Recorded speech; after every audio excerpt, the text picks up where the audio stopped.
기도하시겠습니다. 하나님, 귀한 예배의 자리로 우리를 불러주심을 감사드립니다. 한 주 동안 우리를 지키시고 보살펴 주시다가 귀한 예배의 자리로 불러주셨사오니 말씀으로 우리를 친히 만나주시고 하나님의 뜻을 바로 아는 거룩한 이 시간이 되게 하여 주옵소서. 예수 그리스도의 이름으로 기도드립니다. 아멘.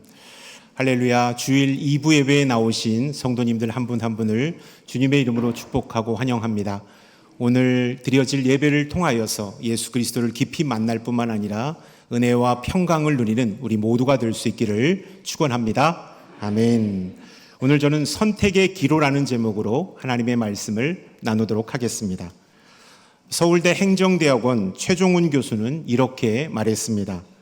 살까 말까 할 때는 사지 마라. 말할까 말까 할 때는 말하지 마라. 줄까 말까 할 때는 줘라. 먹을까 말까 할 때는 먹지 마라. 이 말은 우스운 말 같지만 선택의 기로에 선 우리들에게 약간의 꿀팁을 주는 말이라고 할 수 있겠습니다. 우리는 인생을 살아가면서 크고 작은 선택을 하며 살아갑니다.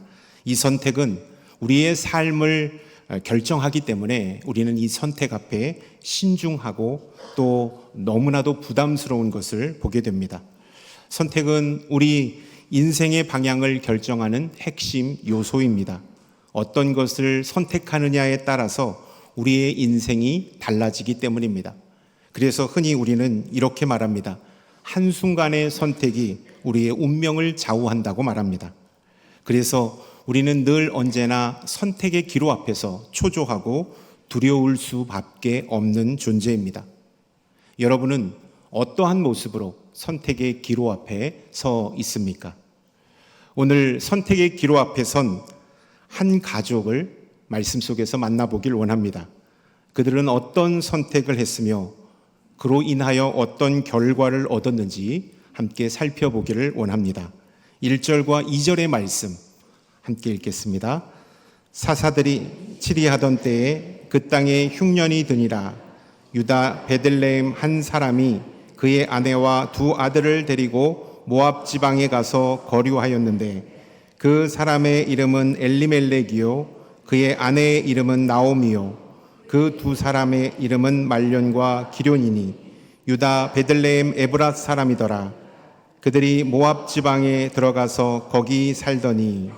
오늘 말씀의 배경은 사사시대 엘리멜렉 가정을 배경으로 하고 있습니다.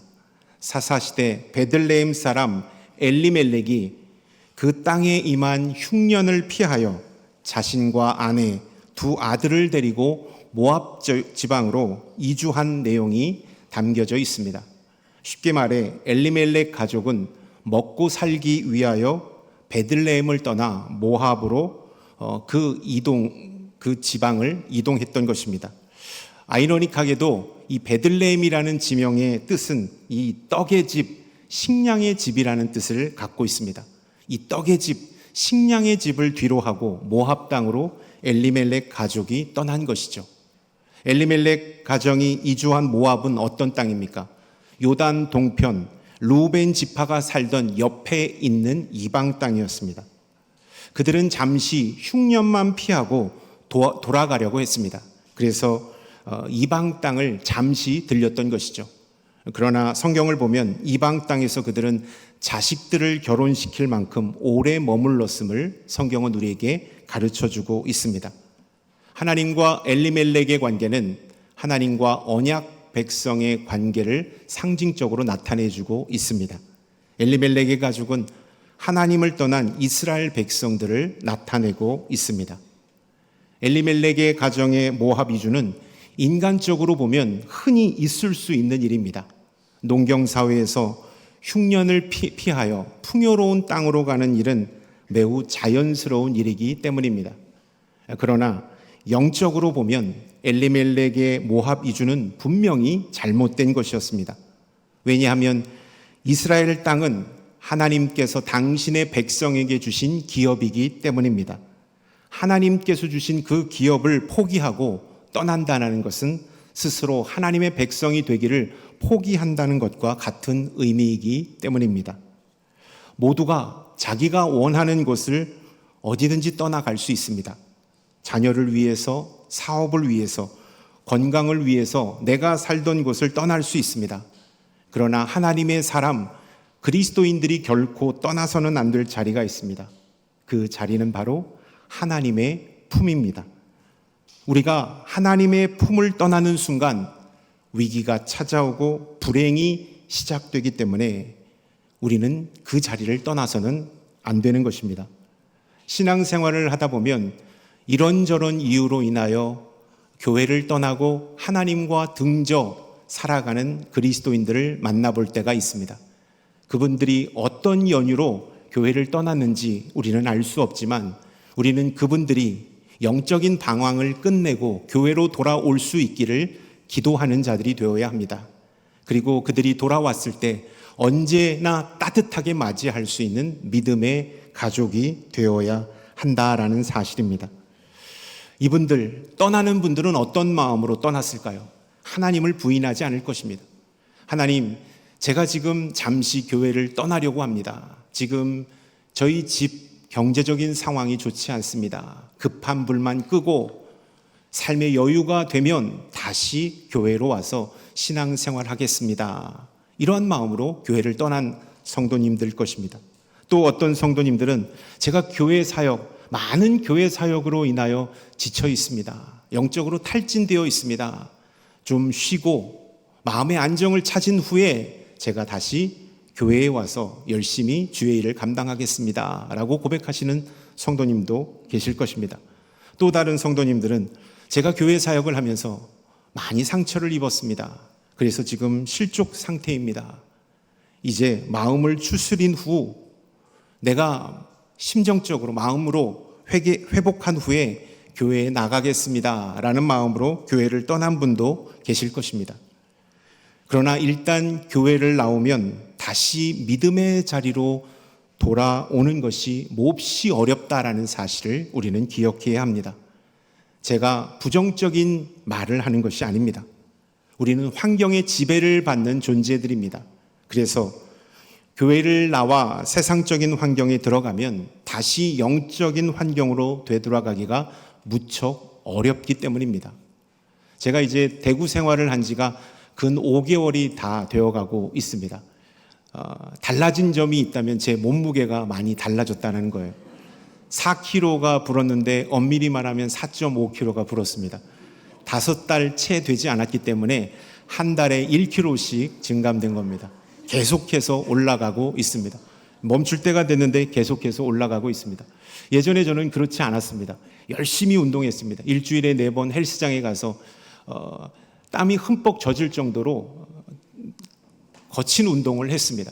그리고 나서 10,000보 이상 이렇게 걸었던 운동 매니아였는데 대구 목회에 적응해야 한다라는 이유로 또 대구 생활에 잘 적응해야 한다는 목적을 가지고 생활하다 보니까 운동 감각을 잃어버렸습니다.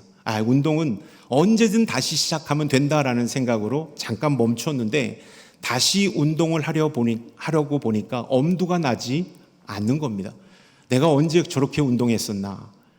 다시 운동하기가 부담스러울 정도로 큰 어려움을 겪고 있습니다.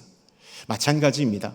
우리가 영적인 자리에서 나오면 우리는 이렇게 쉽게 생각합니다. 다시 교회 가면 되지 뭐. 다시 믿음 생활 다시 시작할 수 있어 라고 쉽게 생각할 수 있지만 그렇지가 않습니다. 우리가 세상에 깊이 빠져 있으면 다시 영적인 자리로 돌아가는 것이 무척 어렵기 때문입니다. 나의 힘과 의지로는 그것을 감당해낼 수 없기 때문입니다. 엘리멜렉 가족이 잠시 흉년을 피해 모압 땅에 왔지만 그 땅에 발을 들여놓은 후부터 오랫동안 베들레헴에 돌아가지 못했던 것처럼 말입니다. 그러므로 하나님의 백성은 아무리 삶이 힘들고 어려워도 하나님의 품을 떠나면 안 됩니다. 하나님의 백성이 하나님의 품을 떠나는 순간 우리는 하나님의 인도하심과 보호하심을 받지 못하기 때문에 불안전하고 불안한 삶을 살 수밖에 없다라는 것입니다. 하나님께서 나의 기도를 응답해 주지 않으셨다 할지라도 내가 교회에서 크게 상처를 받고 아픔을 당했다 할지라도 교회가 나를 알아주지 않는다 할지라도 우리는 하나님의 품을 떠나서는 안 된다라는 사실을 여러분 기억할 수 있기를 바랍니다. 혹시 이 자리 가운데 하나님의 품을 떠나려고 마음먹은 성도님이 계시다면 그 마음은 하나님께서 주신 마음이 아니라는 사실을 여러분 기억할 수 있길 바랍니다. 하나님께서는 그러면 그럴수록 더욱더 하나님 품 안에 있기를 원하신다라는 것이죠. 그래야 우리는 승리할 수 있습니다.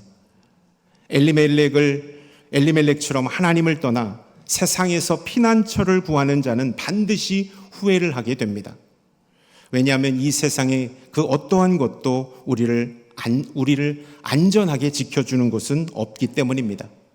하나님의 품 안에 있을 때 우리는 비로소 안전할 수 있습니다. 3절과 4절의 말씀 함께 읽겠습니다. 나오미의 남편 엘리멜렉이 죽고 나오미와 그의 두 아들이 남았으며 그들은 모압 여자 중에서 그들의 아내를 맞이하였는데 아내의 이름은 오르바요 하나의 이름은 루시더라. 그들이 거기에 거주한 지 10년쯤에 나오미는 모압 땅에 이주해 와서 남편을 잃었습니다. 잘 살아보기 위하여 모압 땅에 왔지만 남편이 그만 죽고 만 것입니다. 이방 땅에서 갑작스럽게 남편의 죽음은 이 나오미에게 엄청난 충격을 가져다 주었을 것입니다. 앞으로 우리는 어떻게 해야 하나 앞길이 막막했을 것입니다. 그러면 나오미는 베들레헴으로 발길을 돌렸어야 맞습니다. 나의 친척이 있고 나의 가족이 있는 그곳으로 돌렸어야 맞습니다. 그러나 나오미는 베들레헴으로 갈 생각을 하지 않았음을 성경은 우리에게 가르쳐주고 있습니다. 인간적인 선택을 나오미는 하게 되는데 두 아들을 결혼시키는 겁니다. 이방 여인들과 모압 여인들과 결혼시키는 결정을 하게 된 것이죠. 잠시 모압 땅에 머물려고 했는데 아들을 결혼시킴으로 영구 정착하는 결정을 내렸다라는 것을 보게 됩니다. 인간적인 선택으로 그 상실감, 남편을 잃은 상실감을 극복해 보고자 했다라는 것입니다. 그 당시 이스라엘 백성들은 이방 여인과 결혼하는 것을 금지하고 있었습니다. 특별히 모압 사람과의 결혼을 금지했습니다. 민수기 36장 6절과 7절의 말씀을 함께 읽겠습니다. 슬로보앗의 딸들에게 대한 여호와의 명령이 이러하니라. 이르시되 슬로보앗의 딸들을 마음대로 시집가려니와 오직 그 조상 지파의 종족의 귀로만 시집갈지라. 그리하면 이스라엘 자손의 기업이 이 지파에서 저 지파로 옮기지 않고 이스라엘 자손이 다 각기 조상 지파의 기업을 지킬 것이니라 하셨나니. 아멘. 나오미는 하나님의 말씀보다 눈에 보이는 형편과 상황에 따라 인생을 결정하고 선택했던 것을 보게 됩니다. 남편의 죽음에도 베들레헴으로 돌아가지 않았습니다. 오히려 그곳에서 영구 정착하기 위하여 두 아들을 모압 여인과 결혼시켰습니다. 그때 더 큰 충격, 더 큰 비보가 날아들었습니다. 두 아들 말륜과 기럝이 그만 죽고 만 것이죠. 베들레헴을 떠나온 목적은 그들이 잘 살기 위함이었습니다. 잘 먹고 잘 살기 위하여 왔는데 정작 나오미만 남고 두 아들도 남편도 다 죽고 만 것입니다. 풍비박산이 난 그 상황을 나오미는 지금 경험하고 있는 것입니다. 믿는 자에게 삶의 결정은 자신에게 속한 것이 아니라 하나님께 있다라는 사실을 우리는 기억해야 합니다. 내가 내 인생을 선택하고 결정하는 것이 아니라 우리가 그리스도인이 되었다라는 것은 나의 선택과 결정이 예수 그리스도께 있다라는 사실을 우리는 기억해야 하는 것이죠. 나오미는 하나님의 딸이었습니다. 하나님의 백성이었습니다. 그럼에도 불구하고 인생의 위기가 찾아오고 어려움이 찾아왔을 때 하나님의 결정을 따른 것이 아니라 자신의 선택과 결정을 따라 살다가 큰 화를 당하게 되었다라는 것입니다. 인생을 살아가면서 내리는 선택과 결정은 운과 운명에 맡겨서는 안 됩니다. 시대적 흐름과 현실에 맞추어서도 안 됩니다. 경제적 이득에 맞추어서도 안 됩니다. 철저히 하나님의 말씀과 하나님의 기준에 따라 선택하고 결정해야 합니다. 세상의 다른 어떠한 기준도 내 인생의 선택의 기준이 되어서는 안 된다라는 사실을 우리는 기억해야 합니다. 6절과 7절 함께 읽도록 하겠습니다.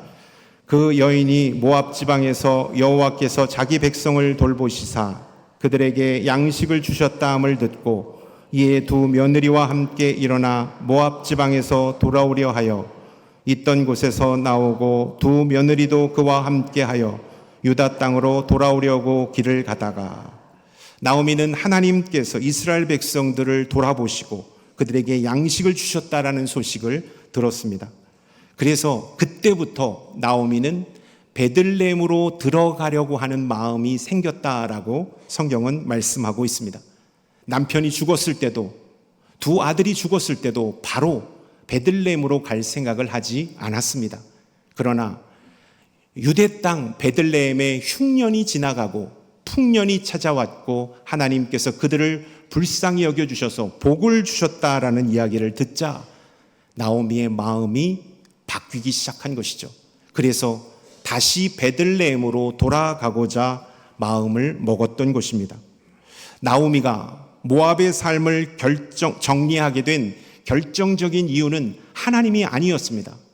이스라엘 땅에 흉년이 지나갔기 때문에 그녀는 베들레헴으로 돌아가고자 한 것이죠. 맨 처음 엘리멜렉이 베들레헴을 떠나 모압으로 들어갈 때도 먹고 살기 위하여 들어간 것입니다.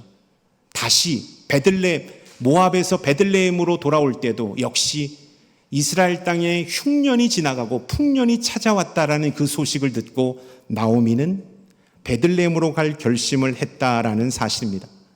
그녀가 베들레헴을 향하여 떠나기로 한 것은 모두 양식 때문이었습니다. 먹을 것이 있기 때문에 모압 땅으로 왔고 먹을 것이 다시 또 베들레헴 땅에 있기 때문에 베들레헴으로 이주하고자 했던 것입니다. 나오미를 움직이게 한 것은 식량이었습니다. 먹고 사는 문제였습니다. 경제였습니다. 그녀의 선택과 결정은 이 기준을 따라 움직였던 것이죠. 그래서 늘 언제나 화를 당했고 어려움을 겪어야만 했습니다. 그렇다면 나를 움직이게 하는 것은 무엇입니까? 경제입니까? 건강입니까? 자녀의 교육입니까? 하나님입니까? 우리를 움직이는 기준이 오직 하나님이 될 수 있기를 주님의 이름으로 축원합니다. 아멘. 저는 이 말씀을 묵상하면서 우리 인간이 엘리멜렉 가족이라는 사실을 발견하게 되었습니다. 그래서 하나의 표를 그려보았는데요. 그 표를 보면서 한번 말씀드리겠습니다. 엘리멜렉 가족이 나옵니다. 저는 이 엘리멜렉 가족이 죄를 지은 아담이라고 다시 생각해 보았습니다. 엘리멜렉 가족은 욕심을 따라 하나님의 땅 베들레헴을 버리고 모압 땅으로 이주했습니다. 아담 역시도 욕심에 사로잡혀 반드시 하나님께서 선악과를 먹지 말라고 하셨는데 그것을 먹음으로 원죄를 저지르는 죄인이 되었습니다. 그래서 흉년으로 인해 베들레헴에서 모압 땅으로 엘리멜렉을 옮겨갔습니다. 고대 근동의 흉년은 하나님의 심판을 의미하는 것입니다. 흉년으로 인하여 베들레헴에서 모압 땅으로 옮겨갔습니다. 인간 역시도 원죄로 인하여 에덴 동산에 추방되어 세상 속으로 나아갔습니다. 결과는 어떻게 되었습니까? 엘리멜렉과 두 아들이 모두 죽고 말았습니다. 우리는 어떻습니까? 에덴 동산에서 추방되었을 때 우리는 모두 사망 권세 아래 갇히는 존재가 되었습니다. 풍년으로 인하여 다시 베들레헴으로 나오미와 룻이 귀환했던 것을 성경은 말씀하고 있습니다. 하나님 때문에 그녀들이 베들레헴으로 귀환한 것이 아닙니다. 하나님께서 나오미를 돌아오게 하시려고 이스라엘 땅에 풍년을 허락하셨고 이스라엘 백성들을 긍휼히 여겨주셔서 축복해 주셨다라는 것입니다. 전적인 하나님의 은혜로 나오미가 자신의 의지와 상관없이 베들레헴 땅으로 돌아오게 된 것입니다. 우리 역시도 마찬가지입니다. 우리는 죄와 사망 아래 갇혀 있는 존재가 되었습니다. 우리의 힘과 능력으로는 도저히 하나님 앞으로 갈 수 없는 자가 되었습니다. 그때 예수 그리스도께서 은혜로 이 땅에 내려오셔서 우리 죄를 대신하여 십자가에 못 박혀 죽으심으로 우리는 하나님의 품 안에 다시 귀환할 수 있는 존재가 되었습니다. 나오미는 어떤 사람이 되었을까요? 룻은 다윗의 할아버지 오벳을 낳는 그러한 영광을 얻게 되었습니다. 그래서 예수 그리스도가 이 땅 가운데 내려오시는데 그 족보의 이름이 기재될 만큼 영광스러운 가문이 되었다라는 것입니다. 우리는 어떻습니까? 우리가 하나님의 품 안에 귀환함으로 우리는 생명을 얻은 자, 구원을 받는 자가 되었다라는 사실을 우리는 이 말씀을 통하여 다시 한번 깨달을 수 있어야 하는 것입니다. 저는 이 말씀 묵상하면서 하나님께서 우리에게 주신 인생은 한 번 선택을 잘못했다고 해서 영원한 낙오자가 되지 않는다라는 사실을 깨닫게 되었습니다. 여러분, 우리가 인생을 살면서 크고 작은 선택 앞에 잘못 선택하였을 때 우리는 영원한 패자로 끝나지 않는다라는 것입니다.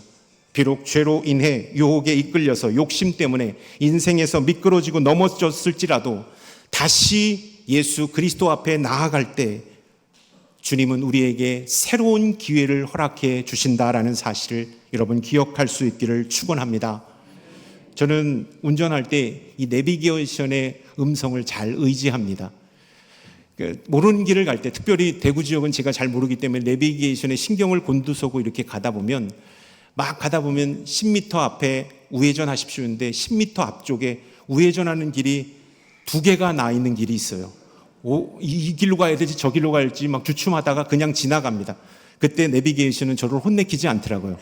그 길을 잘못 들었습니다. 왜 10m 앞에서 우회전하라고 했는데 다시 직진하십니까? 라고 저를 나무래지도 않더라고요. 그리고 기계가 꺼지지도 않습니다.